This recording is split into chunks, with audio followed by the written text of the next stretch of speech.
Notice once again, verse 4. The woman was arrayed in purple and scarlet, and adorned with gold and precious stones and pearls, having in her hand a golden cup, and we know that the cup contains wine, right? Having in her hand a golden cup, but the wine is called something. What is it called? A golden cup full of abominations. In other words, her wine are her what? Her abominations. Because the cup has wine, but the wine is identified as her what? Abominations and the filthiness of her fornication. Then I said, well, then I need to look up the word abominations. And when I looked up the word abominations, a whole scenario opened up to view, which I'm going to share with you in a few moments.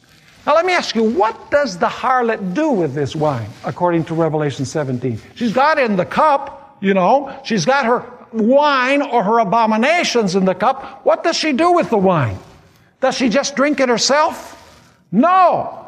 She's not the only one intoxicated. She uses it to intoxicate the inhabitants of the earth. Notice Revelation chapter 17 and verse 2. Revelation 17 and verse 2.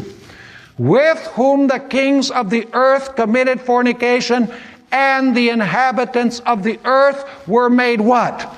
Drunk with the wine of her fornication. Let me ask you, are the inhabitants of the earth made drunk with her abominations? Yes, because the wine are her abominations. Is that point clear in your mind? It's the abominations or the wine of Babylon that makes people drunk. Let me ask you something. How many of you have ever tried to give a Bible study to a drunk? It's impossible.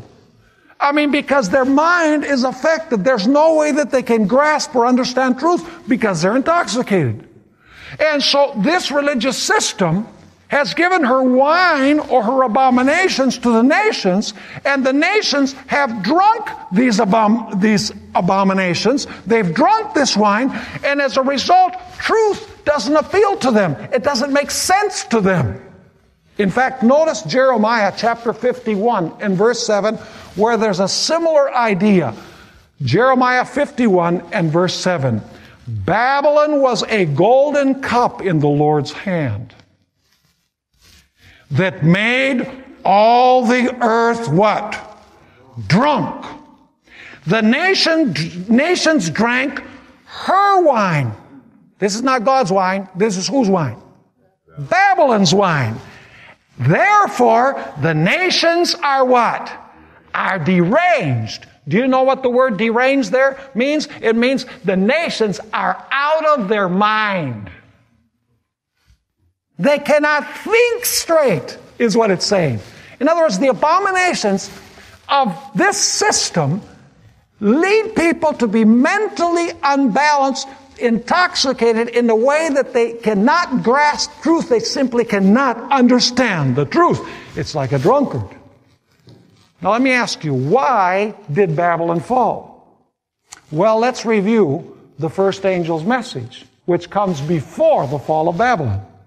The first angel's message teaches, and listen carefully, the first angel's message teaches that Jesus was sacrificed once for all. That's the gospel. Jesus doesn't have to die over and over again, because the book of Hebrews said when he died, when he was sacrificed what? Once for all.